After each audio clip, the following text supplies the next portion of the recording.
Today I am going to teach you computer science of class metric chapter number 5 which is function। तो ये हमारे chapter का जो है पार्ट 3 है। ठीक है, पार्ट 1 में हमने इंट्रोडक्शन टू फंक्शन पढ़े है, उसके टाइप पढ़े हैं, देन सेकंड टाइप में फंक्शन डिक्लेरेशन पढ़े हैं एंड आज थर्ड पार्ट में हम पढ़ेंगे फंक्शन डेफिनेशन।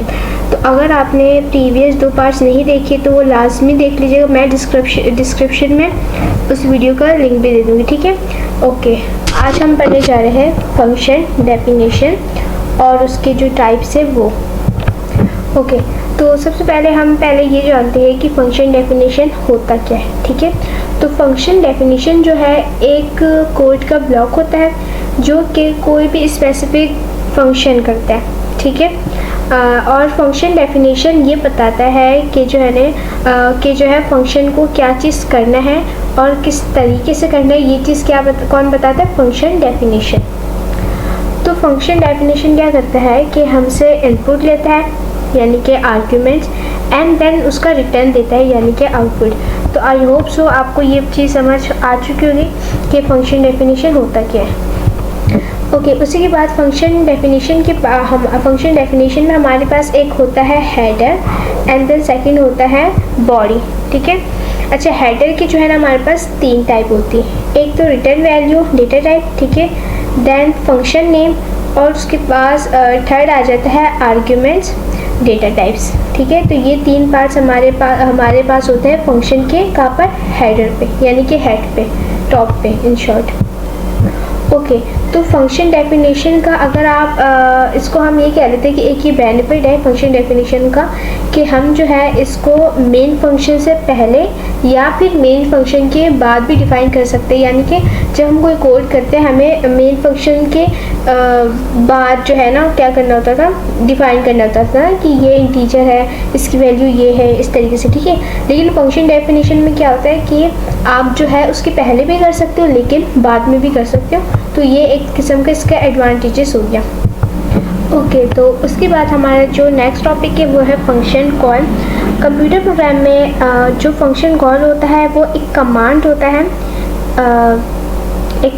है फंक्शन के अंदर। ठीक है, जो कि फंक्शंस को कोई भी स्पेसिफिक काम करने के लिए कॉल करता है। ठीक है, अगेन एक्सप्लेन कर देती हूँ कि फंक्शन कॉल जो है हमारे प्रोग्राम में एक कमांड होता है जो कि फंक्शन को कोई भी काम स्पेसिफिक काम करने के लिए कहता है। ठीक है, तो उसको हम कहते हैं फंक्शन कॉल।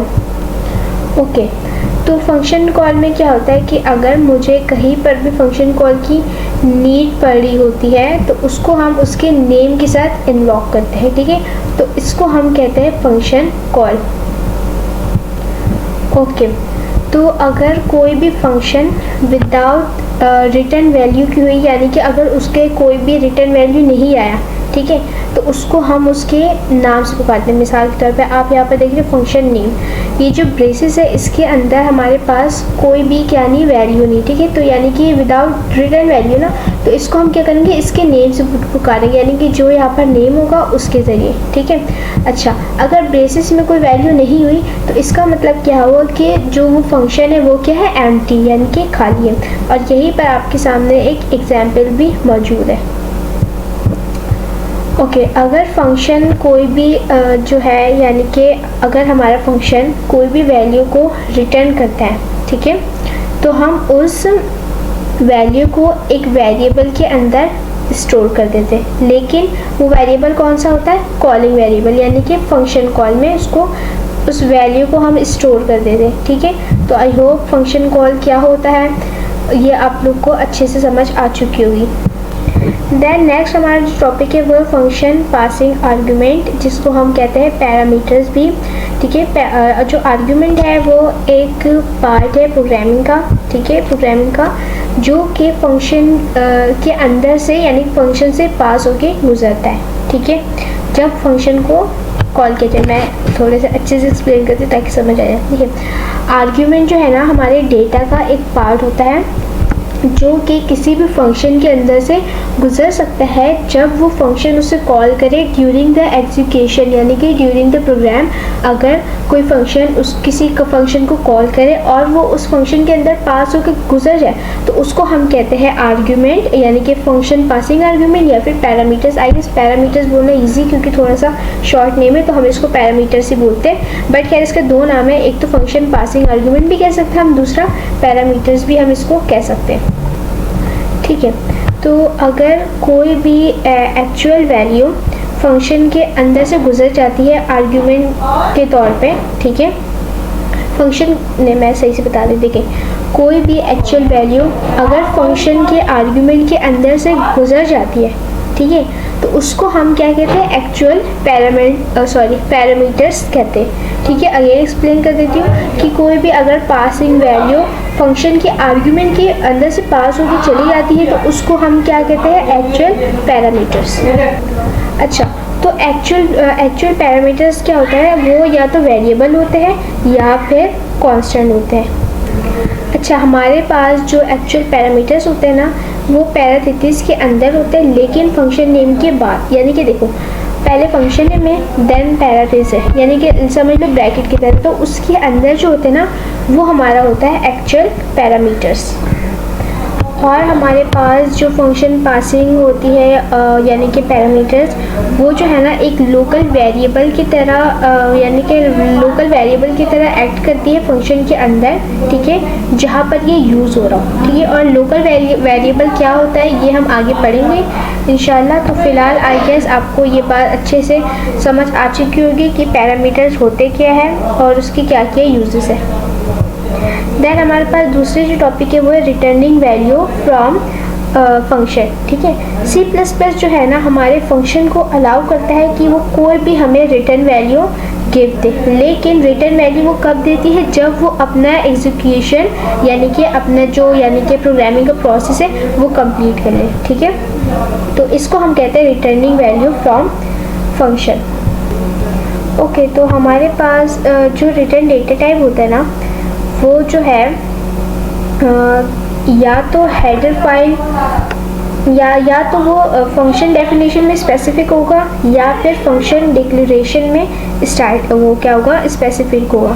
अच्छा, और रिटर्निंग वैल्यू जो है ना हम फंक्शन के नेम से पहले लिखते हैं। देखिए यहाँ पर लिखा हुआ है इंटीजर, अब इंटीजर जो भी हम वो लिखेंगे देन फंक्शन नेम। ठीक है, और फिर ये तो ब्रेसेस खाली है तो इसका जो वैल्यू आएगी ना यानी कि इसका जो आउटपुट आएगा तो वो हमारे पास कहलाएगा returning value from function. So I hope आपको प्रीवियस जो दो टॉपिक है वो ईजिली समझ आ चुके हैं। ठीक है, अब यहाँ पर हमारे पास फंक्शन डेफिनेशन और फंक्शन कॉल के बीच में क्या है डिफरेंस है।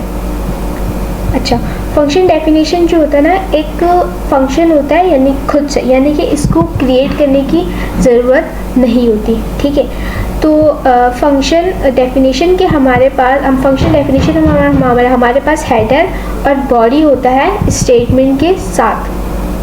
अच्छा, फंक्शन डेफिनेशन जो है ना या तो मेन फंक्शन से पहले अपेयर कर सकते हैं, यानी कि मेन फंक्शन से पहले भी इसको डिफाइन कर सकते हैं या फिर मेन फंक्शन के बाद भी इसको डिफाइन कर सकते हैं। ठीक है, अच्छा, फंक्शन कॉल जो होता है क्या इन्वॉक होता है फंक्शन के नेम से, यानी कि देखो जो फंक्शन डेफिनेशन था वो तो खुद से एक फंक्शन था यानी कि खुद से बनाने वाला। ठीक है, लेकिन फंक्शन कॉल जो है ना उसको उसके नेम से जाना जाता है। ठीक है,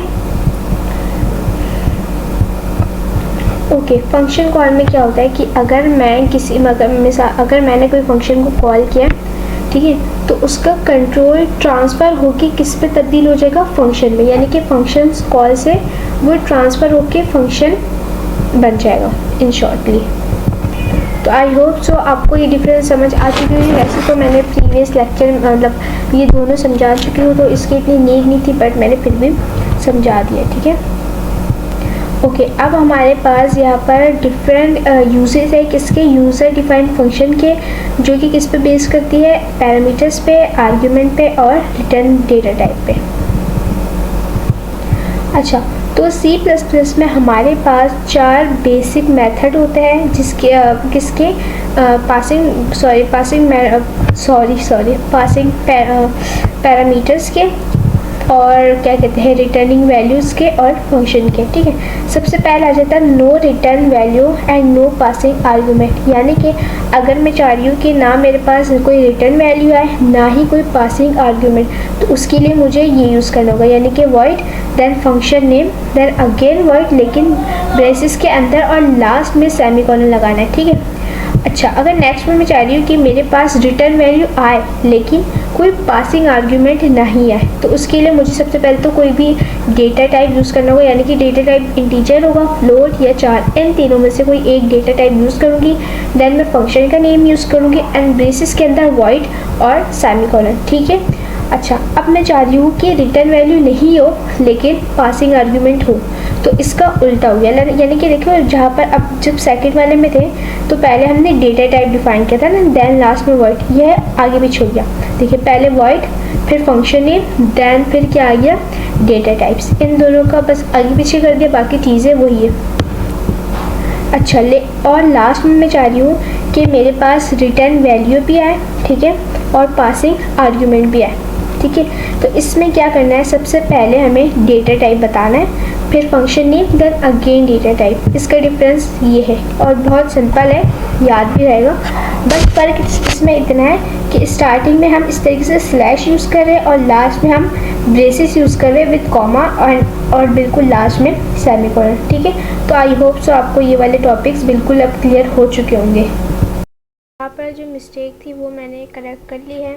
ठीक है, तो मैं बता देती हूँ क्या क्या मिस्टेक थी। ठीक है, तो सबसे पहले तो इंक्लूड ये यूज़ करना है। ठीक है, यूजुअली हम क्या यूज़ करते थे, यूजिंग नेम स्टेट। ठीक है, उस पर वो यूज़ नहीं करना है, पहले ये यूज़ करना है, फिर इंटीजर में फिर इंटीजर को डिफाइन करना है फिर। ठीक है, अच्छा फिर यहाँ पर एक इंस्ट्रक्शन है वो लिखना है, दैन सी आउट, फिर दोबारा इंस्ट्रक्शन है, फिर ये इनपुट है। अगर ये ना भी लिखे ना जो इंस्ट्रक्शन है तो भी रन हो जाएगा, बट मैंने लिख लिया। ठीक है, तो ये मिस्टेक थी, हमने ये यूज़ नहीं किया था जो कि बुक में था भी नहीं।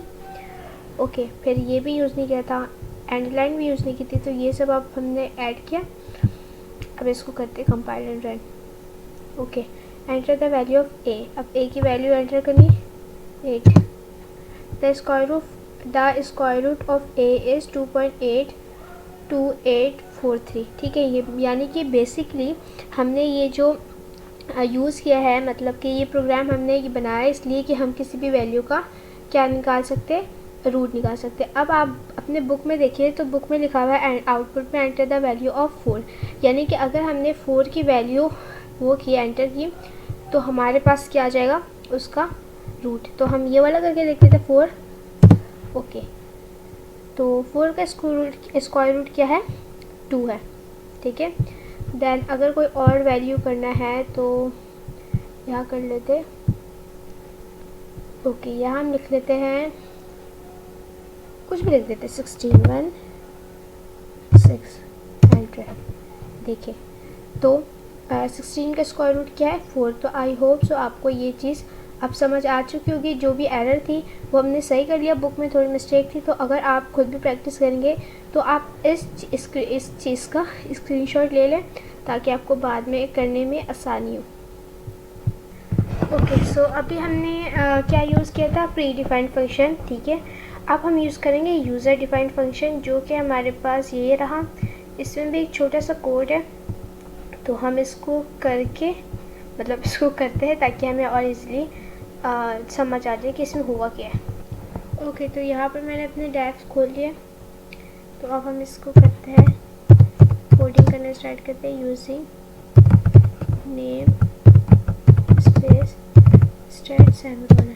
ठीक है, ये करने के बाद आपने करना है, ठीक है, हो गया। अब फ्लोट, ये डेटा टाइप है। ठीक है, फ्लोट के बाद हमने क्या यूज़ किया है, एवरेज, यानी कि इसमें एवरेज मालूम करेंगे। Then integer x comma integer y। Okay, then semicolon, फिर function prototype,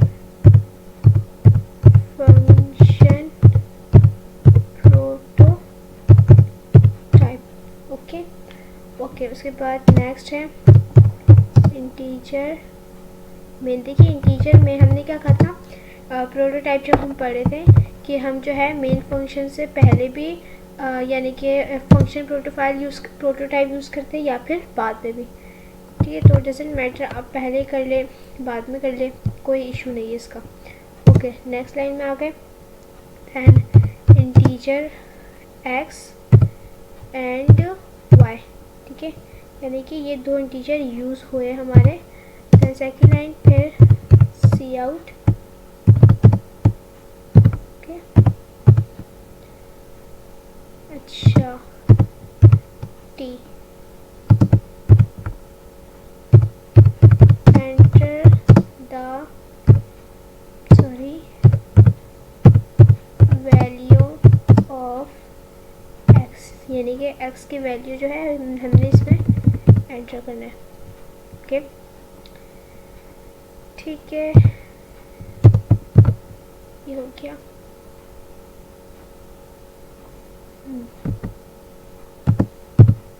okay, then next line is sin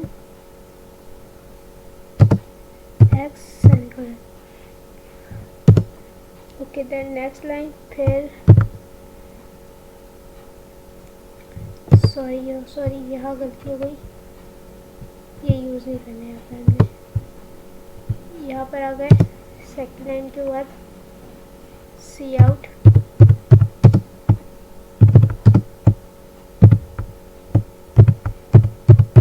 enter the value of y की वैल्यू एंटर करनी इसमें, ओके। देन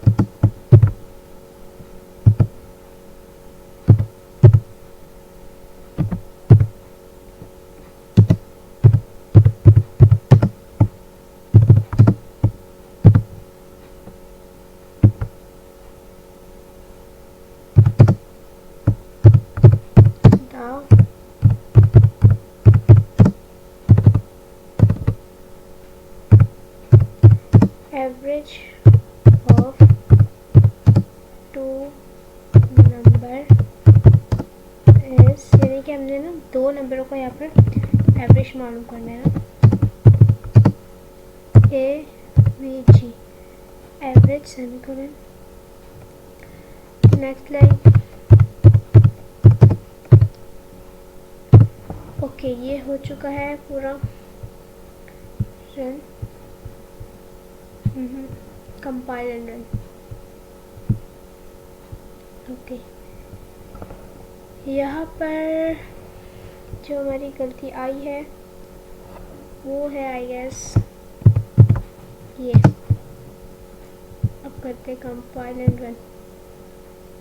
यहाँ पर अब भी मिस्टेक दिखा रहा है, आई डोंट नो व्हाई। इसको सेट करते हैं, देखते हैं भाई ये क्यों मिस्टेक दिखा रहा है।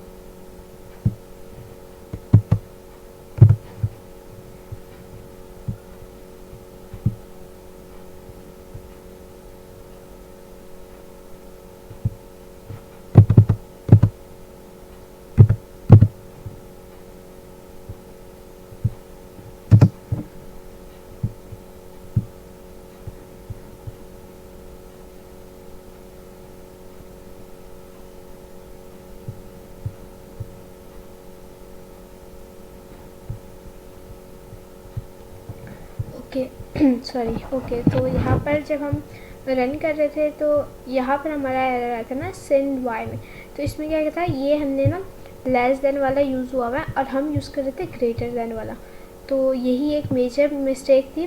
बाकी सब बिल्कुल ठीक है। तो अब इसको करते हैं compile and run, okay. Enter the value of x. अब कह रहे हैं कि एक्स की वैल्यू एंटर करें, तो हमारे पास आउटपुट दिया हुआ है तो हम उसी हिसाब से करेंगे, ठीक है। हमने किया 24, ये बुक वाला आउटपुट है। Enter the value of y. अब हमने क्या करना है, वाई की वैल्यू मतलब के एंटर करना है। तो बुक में वाई की वैल्यू हमें दिया हुआ है 34। बुक वाला इसलिए करके दिखा रही हूँ ताकि वही वाला आंसर है तो क्लियरली समझ आए, ठीक है। तो अब हम क्या यूज़ कर रहे थे, सॉरी हम इसमें लिखा रहे थे 2 नंबर का एवरेज। अब हमने 2 नंबर क्या कर दिए एंटर। अब मैं करूँगी एंटर, तो इसका एवरेज निकल गया 29। अगर आप चाहते हैं इसकी जगह कुछ और वैल्यू तो वो भी ऐड कर सकते हैं, मैं करके दिखा देती हूँ खुद ही से। Compile and run. मैंने यहाँ पर यूज़ कर लिया 30, नेक्स्ट में यूज़ कर लिया 70। अब ये जो है जब मैं एंटर दबाऊँगी तो ये मुझे इस 2 नंबर का एवरेज निकाल के देगा। तो इन 2 नंबर का एवरेज है 15। तो आई होप आपको ये बात आप समझ आ चुकी होगी कि ये कोडिंग था क्या, और इसमें मिस्टेक जो थी मैंने वो भी बता दिया। ओके, तो ये रहा उसका आउटपुट जो अभी हमने कोड किया। ओके, अच्छा, तो उसके बाद जो है हमारे पास आ जाता है डिफरेंस बिटवीन प्री डिफाइन और यूज़र डिफाइन में, ठीक है। अच्छा, तो प्री डिफाइन जो है एक लाइब्रेरी फंक्शन है, ठीक है। लेकिन यूज़र डिफाइंड फंक्शन जो है कौन क्रिएट करता है, प्रोग्रामर, ठीक है। अगेन बता देती हूँ, pre defined function library function है, यानी कि ये हम नहीं करते, ये हमारे पास पहले से अवेलेबल होते हैं। लेकिन यूज़र डिफाइंड फंक्शन जो है ना प्रोग्रामर के ज़रिए बनाया जाता है, ठीक है। अच्छा, क्या कहते हैं, प्री डिफाइंड फंक्शन जो है ना मॉडिफाई नहीं हो सकता, लेकिन यूज़र डिफाइंड फंक्शन मॉडिफाई हो सकता है प्रोग्रामर के ज़रिए।